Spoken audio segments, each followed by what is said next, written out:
ભગવાને કૃષ્ણ ખરેખરો છે. એક દી સહદેવને પૂછ્યું કે હે સહદેવ, ઓણનું વરસમાં વરસાદ કેવો થાય, તું તો જ્યોતિષ છો. ત્યારે સહદેવે કીધું કે નારાયણ તને ન કહેવાનું હોય, મારે બીજાની આગળ જોવાનું કરવાનું હોય. તું તો નારાયણ છો, તારી આગળ થોડું તક નહીં, તારે કાલ તો મને કેવું જ જોહે. હવે સહદેવ પોતે હલવાણા, કૃષ્ણને મારું શું કેવું, આખી રાત નીંદર નથી આવતી. અડધીક રાત થઈ એટલે ભીમસેને કીધું કે શું સહદેવ પડખા ફરી થયો છો. એ કે મોટા ભાઈ તકલીફ આ છે, સવારમાં મારે ભગવાન કૃષ્ણને કહેવાનું છે કાલે વરસાદ થશે કે નહીં. બધી મને ખબર છે, પણ કૃષ્ણ આગળ પાવર ન કરાય, એનું કરવું શું. તક ચિંતા કરીમાં હું તારી હારે આવી. સવારમાં કૃષ્ણની પાસે ભીમ હારે આવ્યો કે આવ્યું ભીમસેન આવ્યું, શું આવ્યો તા કે આખી રાત હૂતો નથી. આવું બિચારાને પૂછાય, આ નાનો ભાઈ છે મારો, અને તમારે આને પૂછાય વરસાદ થશે કેમ. અરે કે પણ એ જ્યોતિષ છે એટલે પૂછું છું, એ તો જોશીડો છે, જાણતલ છે એટલે મેં પૂછ્યું. કે પણ પ્રભુ એ જગત માટે છે, તારા માટે થોડો છે, ત્યાં તો એને બનાવ્યો છે આ બધું. કે ના એને કહેવું પડે. તો કે ઉભે રહો પ્રભુ, હું કોઈ કામ કરો. એમ કરીને ઉડતું કબૂતર જાતું હતું ને, ભીમે પકડી લીધું. એ પારેવાને પકડીને પાછળ લઈ ગયો ભીમ હાથ. અને પછી ભગવાન કૃષ્ણને પૂછ્યું કે હે કૃષ્ણ, આ મારા હાથમાં કબૂતર છે, એ જીવતું છે કે મરી ગયેલું. કૃષ્ણ હલવાણા કે મરેલી કહું તો કે ભીમની ભીહું પારેવા થોડા ખમીએ કે આગળની વાડ મરડી નાખે. અને મરેલી કહું તો એના હાથમાં જીવતું તો છે જ, આગળ જીવતું બારું કાઢશે, કરવું શું. અને ત્યારે ભગવાન કૃષ્ણ એટલું બોલ્યા કે ભીમ એ તો તારા હાથની વાત છે, જીવતું રાખવું મારી નાખવું. અને તેથી ભીમસેન બોલ્યો કે મારા નારાયણ, વરહાવો કે ન વરહાવો એ તો તારા હાથની વાત છે, એમાં મારો સહદેવ શું કરે ભલા માણા. એમ ભગવાન કૃષ્ણ ભીમને કહે છે કે ભીમ હવે શું કરવાનો ઉપાય બતાવો. કે નારાયણ તું ઉપાય બતાવ, તું મારો બાપ છો. કે પણ બે વજ્રને નોખા પાડે એવો કોણ.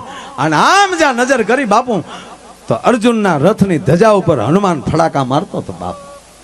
અને એ પણ વજ્ર, હાથ વજ્ર ગોર ધજા બિરાજે, કાંધે મૌન જનોઈ સાજે, શંકર સુવાન કેસરી નંદન, તેજ પ્રતાપ મહાજગવંદન. આન ભગવાન કૃષ્ણ નારાયણ હાથ કર્યો, હનુમાન. હનુમંત કૂદીને આવે છે ને કીધું પ્રભુ તમારો આખો યુગ વયો ગયો, મને ક્યાંય હાથ ન કર્યો. તે રામા અવતારમાં તોડાવી નાખ્યો, ડુંગરા ઉપાડી ઉપાડીને દરિયા કુદાડી. કે એટલે જ આ યુગમાં તને કાંઈ નથી કીધું, પણ હવે આ બે વજ્રને છૂટા પાડવા માટે તારે જવું પડે. અને ત્યારે હનુમંતે કીધું કે પ્રભુ એક વજ્ર તમારું સુદર્શન ચક્ર લોટકીબાઈ હાથમાં ચૂડલો પહેરે એમ પહેરી લઉં, અને એક બાજુ મારો બાપ મહાદેવ, હું એનો 11મો રુદ્ર તસલી આંગળીએ ત્રિશુલને ફેરવતો વયાવું. પણ એક વજ્ર સુદર્શન, બીજું વજ્ર ત્રિશુલ અને ત્રીજું વજ્ર અજનીનો જાયો. આ 3 વજ્ર ભેગા થાય ને એક સાથે 3 વજ્ર ધરતીમાં આવે તો ધરતી રાહતાળ વહી જાય, મારે નીચે વજ્ર જોવે. એટલે ભીમસેને કીધું કે અડધું હાલે કે હાલે, કારણ કે ભીમ અડધું વજ્ર જ. તારો વજ્ર વાળો ભાગ પડખું ફરીને બેસ, મારે ખાલી મારો પગ અડી જાય, અર્થિંગ થઈ જાય એટલે રેડી. અને બાપ હનુમાને સલાંગ મારી, અત્યાર સુધીના કોઈ ચિત્રકારી ચિત્ર નથી બનાવી શક્યા. અને હનુમાનજી એમ જઈ અને એમ કહેવાય કે એક હાથમાં એમ કહેવાય સુદર્શન ચક્ર અને બીજા હાથમાં શિવનું ત્રિશુલ, એ બે હાથમાં લઈને હાટ કરતા એમ કહેવાય કે હનુમાનજી ધરતી ઉપર આવતા હતા. અને એમાં ભીમસેન અડધો એ ન્યા જ્યાં હનુમાને પગ અડાડ્યો તો 3.5 વજ્ર ભેગા થઈ ગયા.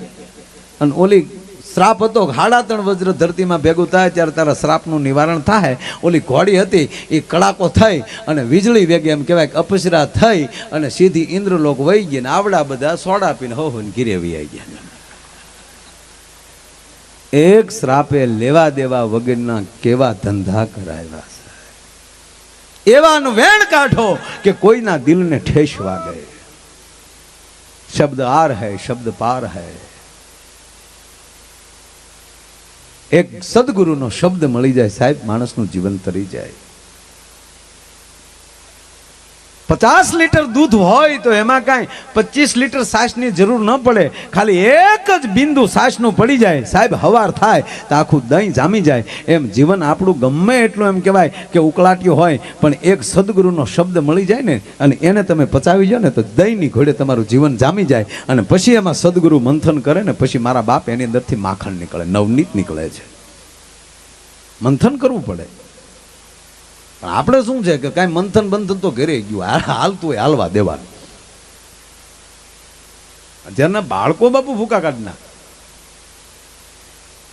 એક છોકરો સ્કૂલમાં અત્યારે તો આપણે સ્કૂલમાં ગામડામાં બહુ સારી સ્કૂલો બધી, એમાં સાહેબ ભણાવતા ભણાવતા ખુરીશે રોજ હુઈ જાય બપોરે 1 થી 2.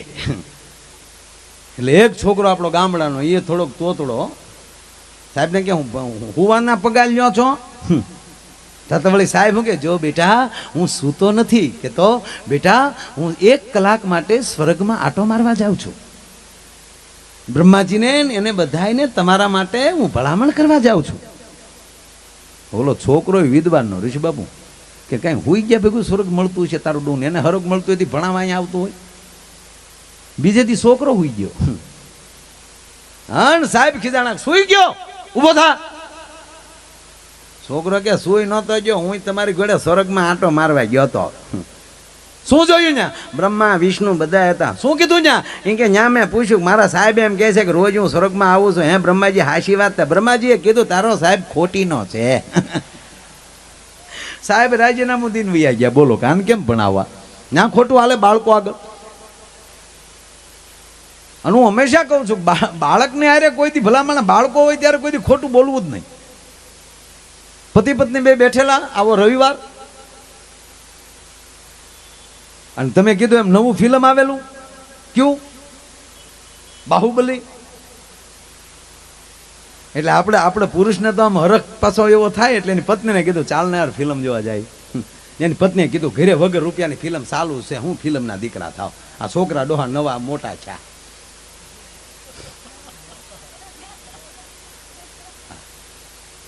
આ છોકરા હાટું કંઈક કરો, ફિલ્મના દીકરા થાવ. અને છોકરા લઈને તો પાછું ફિલ્મ જોવા જવાય નહીં, અને જવાય નહીં, એકલા જ જવું.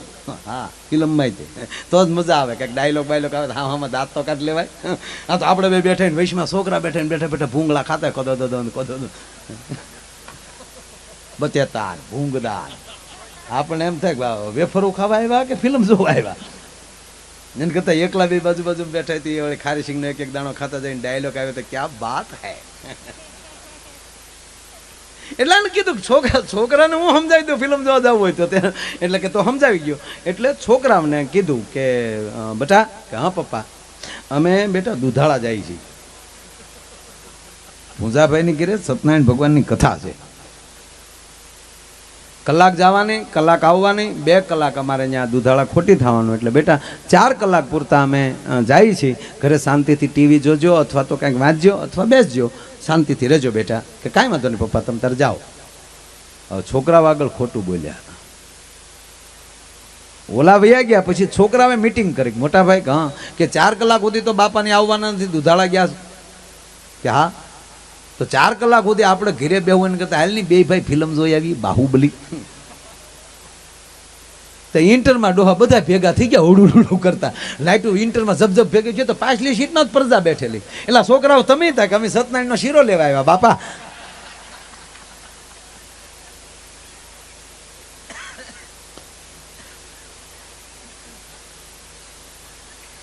બાળકો આગળ ખોટું ન બોલવું. બને ત્યાં સુધી બાળકોને ખોટું સંત આગળ લઈ જાજો, અને ભલે હમણાં ખબર ન પડે. આપણે તો બીવરાવાનો જ ધંધો કર્યો. હુઈજા તારો બાપ બાવો આવ્યો, ત્યાં તો સાધુને ભાડ્યું નથી ને રાય નાખ એ રહેવા દે, તારો બાપ કાન ફૂક્યા વગરનો રહે, નુગરો રહે. તમારો છોકરો ગ્રેજ્યુએટ નહીં થાય તો ચાલશે, પણ તમારો છોકરો ગુરુમુખી થવો જોઈએ.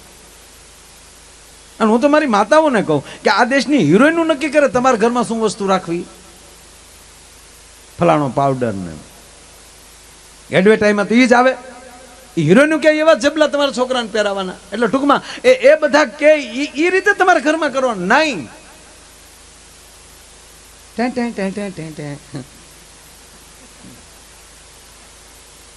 આ ફેર એન્ડ લવલી લગાડવા ધોળા થવાય.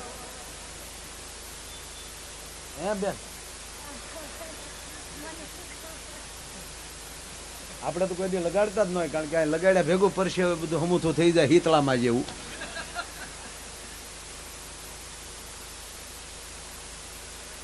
હા બોલે એટલે કોઈ ફેર એન્ડ લવલીનો કે કોઈનો કંપનીનો કોઈ વિરોધી નથી, એના માલિક મને ઓળખતોય નથી ને એ કોઈ દી મારો ડાયરો જોતોય નથી, આપણે એનો કોઈ વાંધો નથી. પણ એમાં વળી એડવર્ટાઇઝ દેખીએ 1 હફ્તે કે બાદ એની ઈ જ હોય. એ એડવર્ટાઈઝમાં આવે ઓલરેડી ધોળી હોય જ, તે ધોળી થતી નથી. એનાથી જો સફેદ થવાતું હોય તો 1 મહિનો ભેંસને લગાડો, હા, અને એ ધોળી થાય તો તમે લપેટાયો. સાહેબ પગે લાગીને કહું, ભરોસાથી કહું, ભરોસાથી નહીં સાહેબ, અનુભવ કરીને કહું છું કે મોઢાનું તેજ આવતું હોય તો કેવલ ને કેવલ તમારા સદગુરુ, તમારી કુળદેવી અને તમારા ઈષ્ટદેવનું ભજન ખાલી 6 મહિના કરો ને જો શેરામાં તેજ ન આવે, તમારા મોઢામાં તેજ ન આવે સાહેબ, તો હું ગાવાનું બંધ કરી દઉં. તેજ એનાથી આવે સાહેબ, ભલે આપણો વાન કાળો હોય પણ તેજ જે છે મોઢાની, જે લાઈટ જે છે, વાન તો કૃષ્ણ એવો જ હતો, પણ સાહેબ વ્રજમાં બેઠો હોય તો 1600 ગોપીઓ ફરતી રાસ રમતી હતી, અને આપણે નીકળીતા પાડો હી ઊંધું ખોઈ જાય. જો મોઢું તેજ ક્યારે માંડે, તમે દાંત કાઢો ત્યારે, એટલે હસતા તો રહેજો. હા હા, પાછું ગમે ત્યાં નહીં.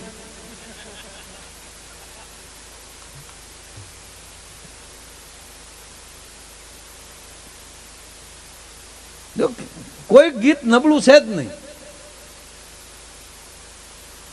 તેરે મસ્ત મસ્ત દોને, ગીત સારું છે બરોબર, પણ ક્યાં ગાવું? તમારા ઘરે તમારા સદગુરુનો ફોટો હોય, એની કૃણારૂપી આંખો તમારી ઉપર વરસી રહી હોય, એની હામું ગાવ તમે, વાહ તારી નજરો અમારી ઉપર આમણામ, પણ તમે કોલેજ હામાં ગાવ તો વાહો ભાંગી નાખે. ગમે ત્યાં નથી થતું કાંઈ, કોઈ વસ્તુ નબળી. 2 કોલેજ દીકરીઓ આમ કોલેજમાં છૂટીઓ પડી ને, 2 વાતો કરતી જતી. એ કે બેન તે કવિ રામાયણ વાંચી છે? ઓલી કે મેં તો આખી રામાયણ વાંચી નાખી એકવાર. વળી બીજી છોકરી કે મેં આખી રામાયણ વાંચી નાખી. યાર સીતાજી કેટલી અભણ કહેવાય બોલ. નગર જનક જેવો બાપ અને અયોધ્યાનો રાજા દશરથ જેવો સસરો, કશું ખામી નહીં બોલ. તે રામને વનવાસ મળ્યો તો સાથે ને સાથે દોડી ગઈ. યાર ખોટે ખોટી 14 વર્ષે હેરાન થઈ. હું આવું ને તો જાવ જ નહીં લે. પણ તું ક્યાં જનકની દીકરી છો, તારો ભડથાર ક્યાં રામ છે? તું હું જાતી હતી જવાય જ નહીં એકચ્યુઅલી, કે 14 વર્ષે હેરાન થવાનું. યાર અભણ બોલ, એટલે કીધું શિક્ષણની જરૂર છે લે. વળી બીજી શું કે હું હોઉં ને તો વહી જ જાઉં. તા કેમ? એ કે જેના ઘરમાં 3 સાસુ હોય એની કરતા તો વનમાં સારું લે. આ હાટું રામાયણ બનાવ્યું તુલસીદાસે? કઈક સાર તો હારા શીખો યાર.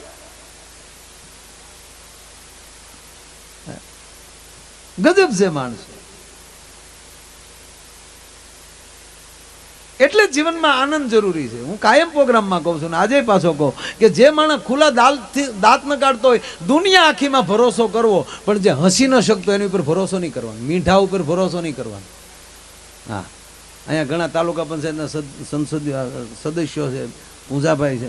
પૂંજાભાઈ તમને કહું, જે માણસ દાંત ન કાઢતા ને એનો મત લેતા ને, મીઠો મત દે તો હારી જાય, બોલો હસમુખો મત દે તો 70 મત એને આછે પડે. આ મોદી સાહેબ ને મત મળે એનું કારણ શું છે? ગમે એમ તો દાંત જ કાઢ્યા કરે બેનો ભાઈ.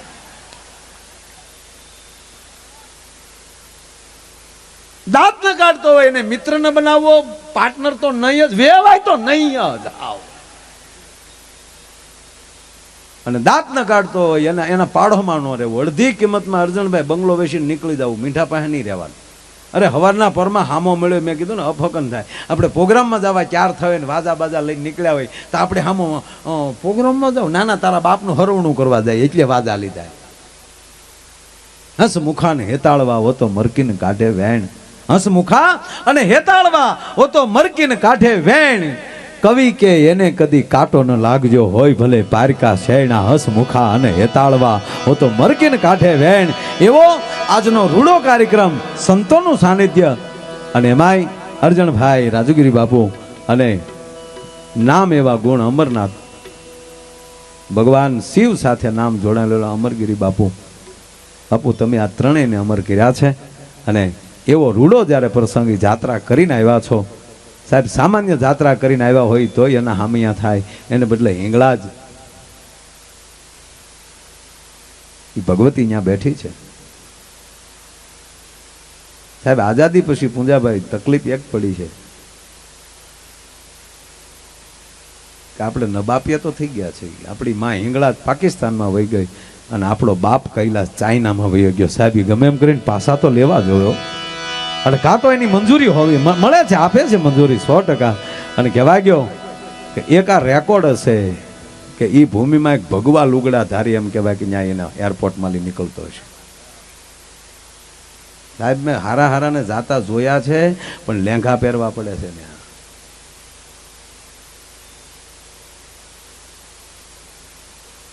ઋષિ બાબુ સાચી વાત, વેહ બદલવા પડે. એને બદલે આનો આ ભગવા લુગડો પહેરીને સાહેબ હિંમત કરવી, એ હિંગળા જ બોલાવતી હોય તો જ બાપુ આ બધા એમ કહેવાય કે સામે વિચારો ફરી જાય. હે બાપુ કહેતા હતા કે ઇમિગ્રેશનમાં ત્યાંની પાકિસ્તાનની મુસ્લિમ દીકરી સાહેબ શું બાપુનું સન્માનથી બોલાવ્યા છે. ત્યારે બાપુએ કીધું બેટા તું મારી દીકરી છો, તને ધન્યવાદ આપું છું કે એક હિન્દુસ્તાનના સાધુને ત્યાં આવી રીતે સ્વાગત કર્યું છે ભલામાના. હે અને કહેવાય ગયો એ અહીંયા હું તમે એમ કે બાપુ અહીંયા ગરાળ મોટા ગાંગડા કાપડા એટલા વિસ્તારના ભૂતળા દાદા બેઠા છે, પણ જ્યારે તમે આ દેશ મૂકી ગયો છો ને બીજા દેશમાં જાઓ છો ને, ત્યારે ગુજરાતી મટી જાઓ છો, ત્યારે તમે હિન્દુસ્તાની બની જાઓ છો, કારણ કે ભારતનો મહેમાન આવ્યો છે ભલામાન. હે એમાં ત્રણેય વ્યક્તિને રાજુગીરી બાપુ, અરજણભાઈ અને આપ મારા રાજીપાનો કોઈ પાર નથી, કારણ કે આ તો અહીંયા જીઆઈ હોય એને ખબર હોય, પીડા થાય એને ખબર. બેને ભજન ગાયું ને, પાટા બાંધનારને શું ખબર હોય પીડા શું કહેવાય. પૂજ્ય મોરારી બાપુ એમ કહેતા કે વર્ષો પહેલા એક તલગાજડામાં સાધુ આવેલા, અને બાપુ એના પગે પાટો અને જોડીની અંદર એક પાણો, હવાર પડે ને પાછો અંગૂઠાને 2 વાર પાણો મારીને પાછો જોડીમાં નાખી દે. બાપુ કે મેં એક દી મારી ઉંમર તેદી નાની, અને તેદી મહાત્માને પૂછ્યું કે બાપુ આવું શું કામ કરો છો, આ તો અમને નથી જોવાતું. અને ત્યારે સંતે જવાબ આપ્યો કે બેટા વેદના ચાહીએ, દર્દ બિના ભજન નહીં હોતા, મુझे દર્દ ચાહીએ, મુझे શાંતિ નહીં ચાહીએ. એમ આવાના સંતોને જે દર્દ છે ને સાહેબ એના માટે છે. અને હું તો આ બધાને કહું, યુવાનોને ખાસ કહું છું કે ભેગું ભજન રાખજો, ભેગો ધર્મ રાખજો. રહેશે ધર્મ ને તો રહેશે આ ધરા. આ ધરા છે ને એ ધર્મની ભૂમિ છે. ધર્મ ક્ષેત્ર કુરુક્ષેત્ર, યુદ્ધને નગર ધર્મ ક્ષેત્ર કેમ કેવું, પણ સદા ભાગવતાચાર્ય અને વેદ વ્યાસ એમ કે ધર્મ ક્ષેત્ર કુરુક્ષેત્ર. કુરુક્ષેત્રના મેદાનને પણ ધર્મ ક્ષેત્ર કહેવામાં આવ્યું. શું કામ? કારણ કે ધર્મનો રાખનહાર કૃષ્ણ યુદ્ધની વચ્ચે છે. બાકી ચિંતા કરવાની જરૂર નથી. આવા સંતો બેઠા ત્યાં સુધી કાંઈ આપણે હાટું જ ભજન કરે, પણ એ આપણી હાટું ભજન કરે નો અર્થ એવો નથી કે આપણા ઘરમાં આપણે દીવોય ન કરીએ. નકર ભજન આપણી હાટું કરે. આપણે બધાને કે માળાના બેર ખાલી નીકળી જવાની જરૂર નથી. શિવાજી, છત્રપતિ શિવાજી રામદાસજીના આશ્રમમાં ઉછરીને મોટા થતા હતા, અને 5 વર્ષની શિવાજીની ઉંમર થઈ તો સહજ સંતો ભેગા રહેતા હતા. એટલે બાપુ હાથમાં માળાનો બેરખો આવી ગયો, અને શિવાજીના હાથમાં, કોક દી રામદાસજીને વાંચજો યુવાનો, સમર્થ રામદાસજી શિવાજીના હાથમાં માળાનો બેરખો જોઈ ગયા, અને ત્યારે ભુંજાભાઈ ત્યાં ઠપાટ મારી અને શિવાજીના હાથમાં માલી બેરખો તોડી લે છે, હાથમાં જોટી લીધો. અને રામદાસજી બોલે છે કે શિવા, आज के बाद मैंने जो तेरे हाथ में माला देखी तो मैं तुझे काट डालूंगा. शिवा, आज के बाद मैंने जो तेरे हाथ में माला देखी तो मैं तुझे काट डालूंगा. तेरे लिए माला हम रखेंगे, राष्ट्र के लिए भाला तुम उठाओ. અને સાહેબ આ જ રીતે પાકિસ્તાનની ઓલી બોર્ડરની મુલાકાતે પૂજ્ય મોરારી બાપુ ગયા, અને આપણા ભારતીય યુવાનોની પરેડ જોઈ, પાકિસ્તાની યુવાનોની પરેડ જોઈ, અને લીટો વટીને પાકિસ્તાનમાં ગયા. ન્યાના ફોજીઓને રામ નામ ત્યાં ઓઠાડ્યા, અને પછી બાજુમાં જ જે આપણો મિલિટરીનો કેમ્પ હતો ત્યાં બાપુનું પ્રવચન હતું. અને ત્યારે મોરારી બાપુ માઇકમાં જાહેરમાં બોલ્યા હતા કે જરૂરત પડે તો મુझे यहाँ बुला लेना, मैं भाला नहीं ले सकता लेकिन मेरे फौजियों के लिए यहाँ टेंट में बैठा बैठा माला जरूर ले सकता हूँ. સાહેબ આ સાધુડાના ભજન એટલા કામ કરે છે ને, એટલે ધર્મ છે, એટલે મારા તમારા દેશમાં હજી ફૌજીઓને જન્મ દેનારી, સંતોને જન્મ દેનારી આવી જનેતાઓ બેઠી છે. અને એટલે કોઈ સંત બનીને બેઠો છે, કોઈ મિલિટરીનો યુવાન થઈને બોર્ડરમાં બેઠો છે. આ બે બેઠા છે ને એની વચ્ચે આપણે આ ટેસ્ટથી બેઠા છીએ. ભલામાં નગર મિલિટરી વાળા એમ કહી દે કે હમણાં અમે 15 દી હડતાલ ઉપર સહી, સાહેબ ગાય માલી ગોખલો થઈ જાય. એ પણ એક ધર્મ ક્ષેત્ર કુરુક્ષેત્ર. અને એટલે આવું ધર્મનું કાર્ય, અને એમાંય આ બીજો પાટ ઉત્સવ ભૂતળા દાદાના દરબારમાં. એટલે ફરીવાર પાછા આપણે ભજનના દોર ઉપર આવીએ અને ફરીવાર પાછો બેનું પૂનમબેનને વિનંતી કરું કે એને મોજ આવે એવા પાછા ભજનો લઈને આવે. બેન શ્રી પૂનમબેન ગોંડલિયા, તાળીના ગડારથી આપણે વધાવીએ બેન શ્રી પૂનમબેન ગોંડલિયા.